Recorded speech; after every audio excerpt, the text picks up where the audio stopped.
तोड़ देना या काट कर अलग कर देने के लिए सलाह नहीं दी जा सकती, अर्थात हम ब्रह्मा विष्णु महेश से अलग करने के लिए आपको कभी नहीं कहते, लेकिन आपने जो साधना गलत कर रखी है वही बताते हैं।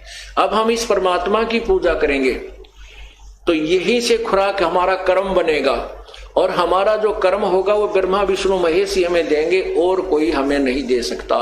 और ब्रह्मा विष्णु महेश हमारा केवल वर्क डन ही देंगे, उसमें कम और ज्यादा न्यून अधिक नहीं कर सकते, इनके पास कोई पावर नहीं है।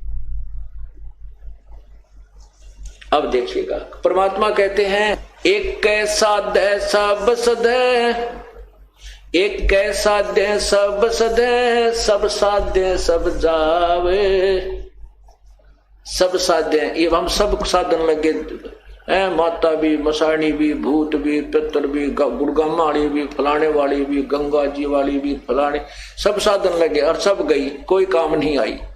सब साध्य सब जावे, माली सिंचे मूल को, फले फूले ए गाए। यही प्रमाण गीता जी के अध्याय नंबर 3, 10 से 15 में स्पष्ट किया है। देखिएगा आपको कितना निर्णायक ज्ञान अपने सदग्रंथों का बताते हैं। ये देखिएगा, ये है श्रीमद् भगवत गीता, और इसके अध्याय नंबर 3 के अध्याय नंबर 3 और ये श्लोक नंबर 10 से आपको सुनाना शुरू करते हैं। ये 10 है कि प्रजापति ब्रह्मा ने कल्प के आदि में यज्ञ सहित प्रजाओं को रचकर उनसे कहा, तुम लोग इस यज्ञ के द्वारा वृद्धि को प्राप्त हो जाओ हो। यह यज्ञ तुम लोगों को इच्छित भोग प्रदान करने वाला हो। इस यज्ञ के द्वारा देवताओं को उन्नत करो। ओए होए, इस यज्ञ के द्वारा देवताओं को उन्नत करो और वो देवता तुम लोगों को उन्नत करें। इस प्रकार निस्वार्थ भाव से एक दूसरे को उन्नत करते हुए तुम लोग परम कल्याण को प्राप्त हो जाओगे। अब क्या बताते हैं आगे देखना। 12 श्लोक में लिखा है कि यज्ञ के द्वारा बढ़ाए हुए देवता तुम लोगों को बिना मांगे ही इच्छित भोग निश्चय ही देते रहेंगे। उन देवताओं के दिए हुए भोगों को जो पुरुष उनको बिना दिए स्वयं ही भोगता है वह तो चोर है। अब ये क्या बताया है इस पवित्र गीता जी के अध्याय नंबर 10 से लेकर के और 12 में 11-12 में आपको बताते हैं और इसको प्रमाण से समझाते हैं। इसमें कहा है कि तुम यज्ञ के द्वारा, यज्ञ माने पूजा, धार्मिक अनुष्ठान को यज्ञ कहते हैं, देवताओं को उन्नत करो। ओए होए। और अब आगे थोड़ा सा और पढ़ लेते, 15 तक जाकर पढ़ के फिर समझ में अच्छी तरह आ जाएगा। अब 13 में देखिएगा, अध्याय नंबर 13, इसका अनुवाद देखिए। यज्ञ से बचे हुए अन्न को खाने वाले श्रेष्ठ पुरुष सब पापों से मुक्त हो जाते हैं, और जो पापी लोग अपना शरीर पोषण करने के लिए ही अन्न पकाते हैं वे तो पाप को ही खाते हैं। क्या भावार्थ है कि जैसे परमात्मा ने आपके पूर्व जन्म में किए हुए पुण्यों के आधार पर धन दिया है, आपको जो आपका रोजगार दिया है, उसमें से यदि आप धार्मिक अनुष्ठानों पर नहीं लगाते विधिवत पूर्ण संत के माध्यम से, क्योंकि गुरु बिन माला फेरते गुरु बिन देते दान, गुरु बिन दोनों निष्फल हैं चाहे पूछो वेद पुराण, तो भी वो आपकी साधना व्यर्थ है। तो यहाँ पर शास्त्र अनुकूल साधना करने के लिए निर्देश और वो बताए जा रहे हैं। तो जो उस धन में से परमात्मा के नाम पर पूजा अर्थात पूर्ण परमात्मा की साधना नहीं करते, उसके पूर्ण गुरु बना करके साधना नहीं करते, यज्ञ नहीं करते, तो वो अपना जीवन व्यर्थ कर रहे हैं। कहते हैं इस धार्मिक अनुष्ठान के द्वारा, क्योंकि मूल की सिंचाई करने से, पूर्ण परमात्मा की भक्ति करने से जो हम यज्ञ साधनाएं करते हैं, उनसे ये देवता उन्नत होते हैं। ये तीनों देवता रूपी शाखा टहनियां ये प्रफुल्लित होती हैं और उन्नत हुए देवता फिर तुम्हें उन्नत करते हैं, उन टहनिया का फल लगते हैं, उन फलों से फिर आपका गुजारा होता है। अब जैसे हम ये मूल की पूजा करते हैं तो इससे ये तीनों देवता रजगुण ब्रह्मा, सतगुण विष्णु और तमगुण शिवजी रूपी, ये ब्रह्मा विष्णु शिव रूपी ये देवता उन्नत हुए, यानी ये टहनी बड़ी, पौधा बड़ा हो गया, टहनियां मैच्योर हुई और फिर इन टहनियों ब्रह्मा विष्णु महेश रूपी टहनियां का फल लगे। इन देवताओं ने फिर हमें उन्नत किया, क्योंकि किए हुए कर्म का फल ये ही देते हैं। लेकिन हमने पूजा विधिवत शास्त्र अनुकूल करनी है, वो मूल जड़ की पूजा करनी है।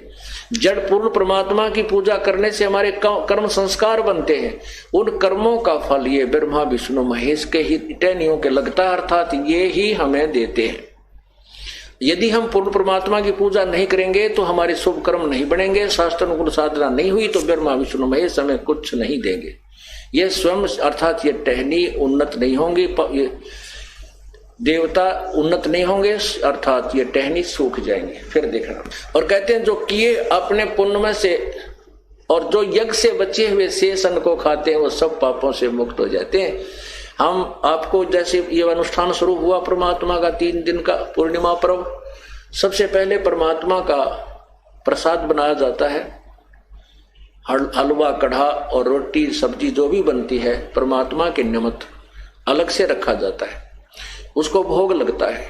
उसके बाद फिर शेष जो बच जाता है भंडार में उसको हम सब खाते हैं।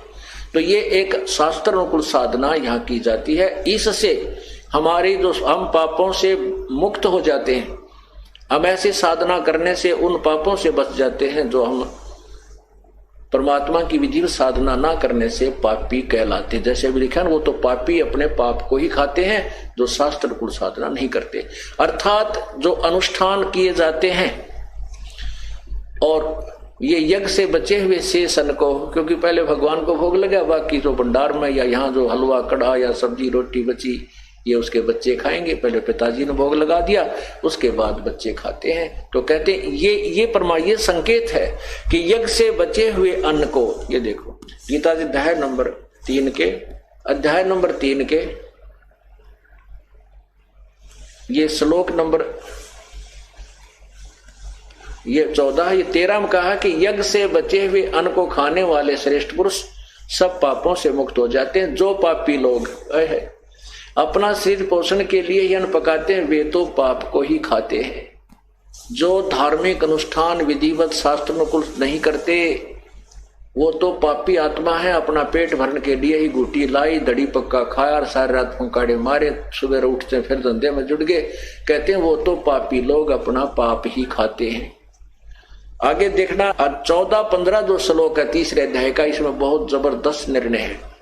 इसमें यह भी स्पष्ट किया है कि पूर्ण परमात्मा से ब्रह्म की उत्पत्ति हुई, ज्योति निरंजन का जन्म हुआ और फिर ज्योति निरंजन ब्रह्म ने हमारे कर्म लगाए, क्योंकि यहां हमने करके खाना पड़ा, अपना किया कर्म भोगना पड़ता। सतलोक में ऐसा नहीं है, वहां कोई कर्म नहीं है, वहां परमात्मा के भरे भंडार हैं, वहां कोई कमी नहीं किसी वस्तु की।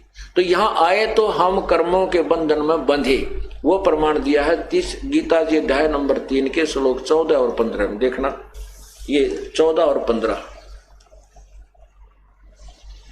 यह लिखा है, संपूर्ण प्राणी अन्न से उत्पन्न होते हैं।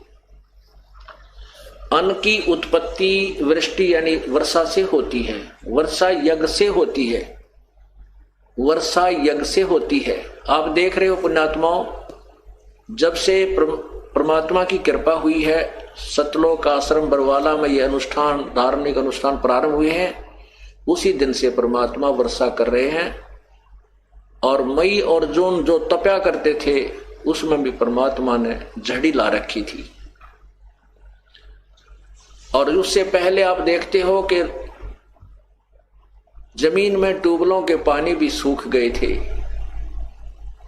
इतना पानी चला गया था नीचे। और अब धार्मिक अनुष्ठान फिर पुनः प्रारंभ हुए हैं परमात्मा की। वही प्रमाण गीता जी दे रही है कि सभी प्राणी अन्न से उत्पन्न होते हैं, अन्न वर्षा से होता है और वर्षा यज्ञ अनुष्ठानों से होती है, यज्ञ से होती है। यहाँ 5 यज्ञ चलती हैं। एक यज्ञ धर्म की यहाँ भरे भंडारे, दिन रात कोई किसी समय आओ आते भोजन तैयार मिलेगा, सदा व्रत है उस परम पिता कबीर परमेश्वर की तरफ से। ये मत समझना कि कोई दान करके ये भंडारा चला सकता है, नहीं। परमात्मा अपने सतलोक से आपके पास भेजता है अपना, तो आपको धन देता है, आपको धनवान बनाता है और आपके 100 प्रकार के कष्टों का निवारण करता है और फिर आप में प्रेरणा करके दान करवाता है ताकि ये बच्चा कुछ पुण्य प्राप्त कर सके। नहीं तो ये काल भगवान धर्म पर नहीं लगाने दे सकता।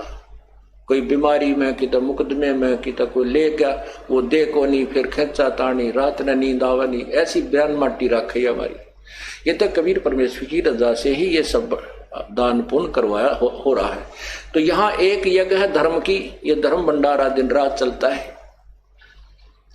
और दूसरी यज्ञ है ध्यान, सतलोक आश्रम में आने के बाद केवल परमात्मा की चर्चा ही चलती है, उसी का ध्यान, उसी की चिंतन बना रहता है। और तीसरी यज्ञ हवन की, यहाँ पर दिन रात अखंड ज्योतें चलती हैं परमात्मा की। और जिस दिन ये 3 दिन समागम चलता है तो इसमें प्रत्येक भक्त की जिसका भी वो पाठ होता है अखंड, एक ज्योति अलग से चलाई जाती है। जैसे 100 पाठ हैं तो 100 ज्योत चलेंगी, 200 पाठ हैं तो 200 ज्योतों का चलती है। एक ज्योति में 3 दिन लगभग 1 किलो घी हवन हो जाता है। अब आप देख लो, जहां 100 पाठ हैं, 200 पाठ हैं तो कितना क्या किलो घी यहाँ पर हवन हो जाता है। तो ये हवन यज्ञ भी चलता है। तीसरी यज्ञ हवन की, चौथी यज्ञ प्रणाम, फिर यहाँ परमात्मा को हम प्रणाम करते हैं, ये भी एक यज्ञ के तुल्य है। और 5वीं यज्ञ ये तत्व ज्ञान का प्रचार, 5वीं यज्ञ ज्ञान की है, ये भी 5 यज्ञ यहाँ चल रही होती है। इसलिए परमात्मा यहाँ वाणी में कह रहा है, देखिएगा गीता जी अध्याय नंबर 3 के और श्लोक नंबर 14 और 15 में स्टार्ट है 14 का।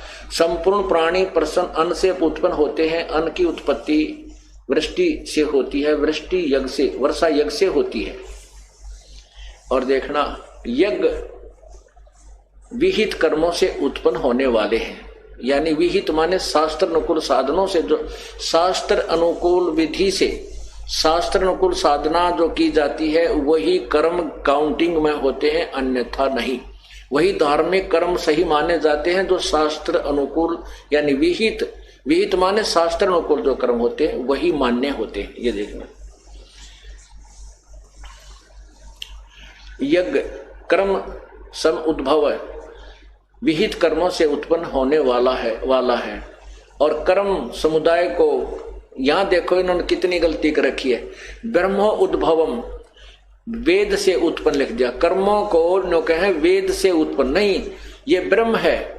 और ब्रह्म से उद्भवम, यानी ये कर्म जो हमने यहाँ करने पड़े ये काल से उत्पन्न हुए। इस काल के लोक में आए, ब्रह्म के लोक में आए तो हमने कर्म करने पड़े, नहीं तो अपने सतलोक में हम बिना किए भगवान दिया करता था। अब ये देखो, इन्होंने ब्रह्म का अर्थ वेद कर दिया। तेरा गजब, वेद माने यहां लिखना था ब्रह्म। ये ज्योति निरंजन किसे, अक्षरम उद्भवम, अविनाशी परमात्मा से उत्पन्न हुआ जान। ब्रह्म, ये जो ब्रह्म है, ये ब्रह्म यानी ज्योति निरंजन को आप अक्षर माने अविनाशी परमात्मा। अविनाशी परमात्मा कौन है? 15वें अध्याय के देखो, जैसे एक मिट्टी का प्याला, चीनी का सफेद कप होता चाय पीने का, और उसकी तुलना में स्टील का प्याला होता है, वो उसकी तुलना में स्टील का प्याला भी अक्षर कहलाता, अविनाशी है, लेकिन वो भी अविनाशी नहीं है। जैसे गीता जी अध्याय नंबर 15 के श्लोक 16 में कहा है, क्षर पुरुष और अक्षर पुरुष, ये दो, तुम इस परब्रह्म को अक्षर पुरुष मान बैठे हो, बस इस ब्रह्म की तुलना में अक्षर पुरुष वास्तव में अविनाशी नजर आता है, पर वास्तव में अविनाशी नहीं है। जैसे आपको कल परब्रह्म की आयु बताई थी, कैसे थी कि जैसे एक ब्रह्मा की आयु थी, बताई है आपको कि 1000 चतुर्युग, एक युग चतुर्युग में सतयुग, त्रेता, द्वापर, कलयुग, अर्थात 4 युगों की कुल वर्षों की जो काउंटिंग है 43,20,000 एक चतुर्युग की, 1008 चतुर्युग, उसको हम 1000 मानकर चला करते हैं। 1000 चतुर्युग का दिन ब्रह्मा का, इतनी रात, 30 दिन रात का महीना और 12 महीने का एक वर्ष और 100 वर्ष की आयु ब्रह्मा जी की, और ब्रह्मा से 7 गुणी विष्णु की, विष्णु जी से 7 गुणी श्री शिव जी की, और ऐसे ऐसे 70,000 शिव जी मर जाते हैं तब एक ब्रह्म की मृत्यु होती है। और वो परब्रह्म का एक युग होता है। परब्रह्म का एक युग उस जिसको अक्षर पुरुष कहा है गीता जी के अध्याय नंबर 15 के श्लोक 16 में, उस अक्षर पुरुष यानी परब्रह्म का एक युग हो गया। ऐसे 1000 युग की परब्रह्म की रात, इतना ही दिन, 30 दिन रात का महीना, 12 महीने का वर्ष और 100 वर्ष की परब्रह्म की आयु, और फिर भी मृत्यु। इसलिए ये अविनाशी तो नजर आवे है लेकिन अविनाशी वास्तव नहीं। इसलिए 15वें अध्याय के 17वें श्लोक में कहा है कि परमात्मा उत्तम पुरुषत्व अन्य, इन दोनों से कोई और ही है वो श्रेष्ठ भगवान, उसी को परमात्मा कहा जाता है। और वही तीनों लोकों में प्रवेश करके सबका धारण पोषण करता, वही अविनाशी प्रभु है। तो यहाँ उस अक्षर यानी अविनाशी, अक्षर का अर्थ अविनाशी होता है, तो यहाँ उस अक्षर की तरफ संकेत है, ना कि यहाँ पर ब्रह्म की तरफ। क्योंकि ये कोड वर्ड और पीएचडी इसी को कहते हैं कि अब सियाने हो जाओगे तो वैसे समझने लग जाओगे। इसलिए यहाँ गीता जी में कोड वर्ड ज्यादा है क्योंकि चारों वेदों का सारांश है ये। अब देखो वेद यहाँ लिखा कि ब्रह्म से उत्पन्न हुए थे ये कर्म, जो हमने यहाँ ये क्रियाएं करनी पड़ेंगी। हमने जैसे हम ब्रह्म के लोक में आगे हैं तो हमने यहाँ क्रिया करनी पड़ेंगी, ये 500 यज्ञ भी करने पड़ेंगे, धार्मिक अनुष्ठान भी करने होंगे, तभी हम यहाँ से निकलेंगे और हमारा गुजारा होगा। तो हम ये कर्म इस ब्रह्म ने हमारे लगाए, हम ये ब्रह्म से उत्पन्न हुए, यहाँ आए तो ये कर्म हमने करने पड़े और करने पड़ेंगे। फिर कहते ब्रह्म की उत्पत्ति कहाँ से हुई? ये उस अविनाशी परमात्मा सतपुरुष कबीर परमात्मा से हुई। यहाँ देखना, और ब्रह्म को यहाँ ब्रह्म वेद के स्थान पर ब्रह्म मानो, ब्रह्म को अविनाशी परमात्मा से उत्पन्न हुआ जान। इससे सिद्ध होता है कि वो सर्वगतम ब्रह्म, सर्वव्यापी परमात्मा वासुदेव, सर्वगतम ब्रह्म माने सर्वव्यापी वो वासुदेव परमात्मा, जिसको गीता जी अध्याय नंबर 7 के श्लोक 19 में कहा है कि बहु नाम जन्मानाम अंते ज्ञानवान माम प्रपद्ये। गीता ज्ञानदाता कहता है कि बहुत जन्मों के अंत के किसी जन्म में ये ज्ञानी लोग मुझे मेरा ब्रह्म तक की साधना करते हैं, नहीं तो नीचे के देवी देवता माता मसाणियों मुझे रहते हैं। और वासुदेव सर्वमिति स महात्मा सुदुर्लभ, जो सर्वगतम ब्रह्म के बारे में बताने वाला है, उस वासुदेव के बारे में बताने वाला है, सर्वशक्तिमान परमात्मा के विषय में क्या जानकारी देता है कि वही पूजा के योग्य है, वही सर्व का सृष्टि रचनहार है, वही अविनाशी है, उसी की पूजा से मोक्ष होगा। ऐसा महात्मा तो बड़ी मुश्किल से मिलेगा। तो उस सर्वगतम, उस वासुदेव का यहाँ प्रमाण है, वह सर्वगतम ब्रह्म है जिससे ब्रह्म की भी उत्पत्ति हुई है, वो अविनाशी परमात्मा। यहां देखिए, फिर यहीं से आते हैं ब्रह्म, यहां ब्रह्म ज्योति निरंजन समझो, क्षर पुरुष को आप अविनाशी परमात्मा से उत्पन्न हुआ। इससे सिद्ध होता है कि सर्वगतम ब्रह्म सर्वव्यापी परम अक्षर परमात्मा, परम अक्षर यानी अविनाशी से भी अक्षर से परम अक्षर अविनाशी परमात्मा सदा ही यज्ञ में प्रतिष्ठित है।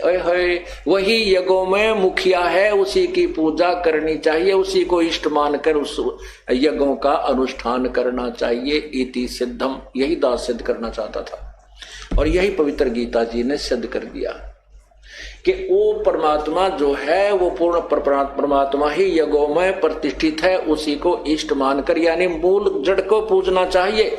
उस जल की जड़ की पूजा से फिर देवता बढ़ेंगे, ये ब्रह्मा विष्णु महेश के पास हमारे संस्कार ऑटोमेटिक जाएंगे और फिर ये हमारे को ना मांगते हुए भी देंगे।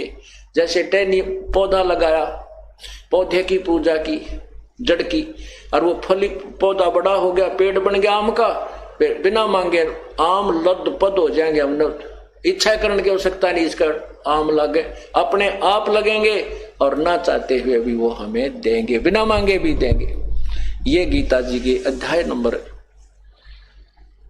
3 के श्लोक नंबर 10 से 15 तक ने भी प्रमाणित कर दिया कबीर परमेश्वर के उस अमर ज्ञान को। पुण्यात्मा, आपका बड़ा सौभाग्य है कि आपको ये अमृत ज्ञान सुनने को मिल रहा है। परमात्मा आपकी जमानत लेता है इस काल के कोलू मत है, और तब आपको यहाँ लाता है, ज्ञान सुनाता है और फिर अपने पाने के योग्य मांझ होकर बनाता है। मानत ना मन मोरा साधो, मानत ना मन मोरा रे, बार बार मैं ये समझाऊं जग में जीवन थोड़ा रे, बार बार मैं ये समझाऊं जग में जीवन थोड़ा रे।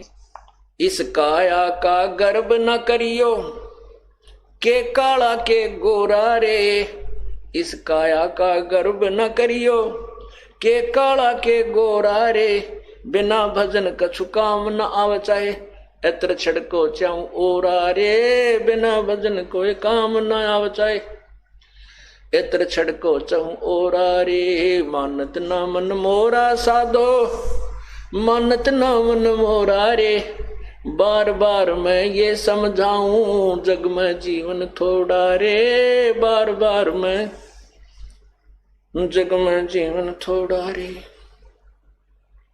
इस माया का गर्व न करियो के हाथी के घोड़ा रे, इस माया का गर्व न करियो के हाथी के घोड़ा रे, जोड़ जोड़ धन बहुत बटोला लाखों और करोड़ा रे, जोड़ जोड़ धन बहुत बटोला लाखों और करोड़ा रे। मानत ना मन मोरा साधो, मानत ना मन मोरा रे, बार बार मैं ये समझाऊं जग में जीवन थोड़ा रे, बार बार मैं ये समझाऊं जग में जीवन थोड़ा रे। दुविधा दुर्मति चतुराई में जन्म गया नर तोरा रे, दुविधा दुर्मति चतुराई में जन्म गया नर तोरा रे, अब भी आने मिलो सत्संग में करो गुरु ज्ञान पे गौरा रे, अब भी आने मिलो सत्संग में है करो गुरु ज्ञान पे गौरा रे। मानत ना मन मोरा साधो, मानत ना मन मोरा रे, बार बार मैं ये समझाऊं जग में जीवन थोड़ा रे, बार बार मैं ये समझाऊं जग में जीवन थोड़ा रे। शरण पड़े को गुरु संभाले जान का बालक भोला रे, शरण पड़े को गुरु संभाले जान का बालक भोला रे, कहे कबीर तुम चरण चित राखो जो सोई में डोरा रे, कहे कबीर तुम चरण चित राखो जो सोई में डोरा रे। मानत ना मन मोरा साधो, मानत ना मन मोरा रे, बार बार मैं ये समझाऊं जग में जीवन थोड़ा रे, बार बार मैं ये समझाऊं जग में जीवन थोड़ा रे। सत साहिब। अब इसमें क्या बताया है कि इस सुंदर शरीर को देखकर तू मत फूल, नादान भक्ति कर परमात्मा की। ये शरीर कुछ नहीं है तेरा। जैसे आपने कभी कुत्ता मरा हुआ देखा हो सड़क के ऊपर एक्सीडेंट में, उसकी आंत इतनी दूर तक वो कबाड़ गिरा हुआ होता है, उसकी तरफ देखा भी नहीं जाता। यही व्यवस्था अपने शरीर की है। ऊपर चाम लपेट रखा, अंदर same to same material work है। इस मिट्टी से हमने परमात्मा की प्राप्ति करनी है, इस मिट्टी से हमने सोना बनाना है। मानव शरीर वही मटेरियल है जो अन्य पशु पक्षियों से का बना है, लेकिन इसमें इतनी कृपा की है प्रभु ने कि हमें सद्बुद्धि दी है, बुद्धि दी है। अब हम इससे अपने परमात्मा को पा सकते हैं। आगे क्या बताते हैं कि दुविधा दुर्मति चतुराई में जन्म गया नर तोरा रे। दुविधा और दुर्मति, दुविधा यूं है वे पता नहीं ये पूजा हम करते थे कहीं इनको छोड़ दें और दूसरी करने लग जाएं, वो देवता इतना दुखी कर दें। वो तो दुखी करेंगे क्योंकि वो तो सुख देने वाले हैं नहीं, वो आप पे दुखी सारे। कल आपको बताया था। और ये परमात्मा ये सुख देगा, ये दुख देता ही नहीं। इसलिए ये दुर्मति तो हटा दो परमात्मा। और सभी सदग्रंथ गवा दे रहे हैं, साक्षी है इस बात के एक ही परमात्मा है जिसकी पूजा करनी चाहिए। दुर्मति यह है कि हम परमात्मा को चाहते ही नहीं, यही संसारिक सुखों को ज्यादा चाहते हैं। कहते हैं अब भी आन मिलो सत्संग में, और करो गुरु ज्ञान पर गौरा। गौरा माने ध्यान दो, इस पर गौर करो। जो ज्ञान दिए जाते हैं परमात्मा कहते हैं ये बातें कहन सुन की नहीं है, ये कर पाड़ने की है। फिर क्या बताते, शरण पड़े को गुरु संभाले जान का बोल को भोला रे। जैसे छोटा सा बालक होता, जैसे आपने सत्संग में यानी ज्ञान सुनने से पहले अज्ञानता में जो गलतियां होगी उनको प्रभु माफ कर देगा। बड़ा दयालु है कबीर परमेश्वर।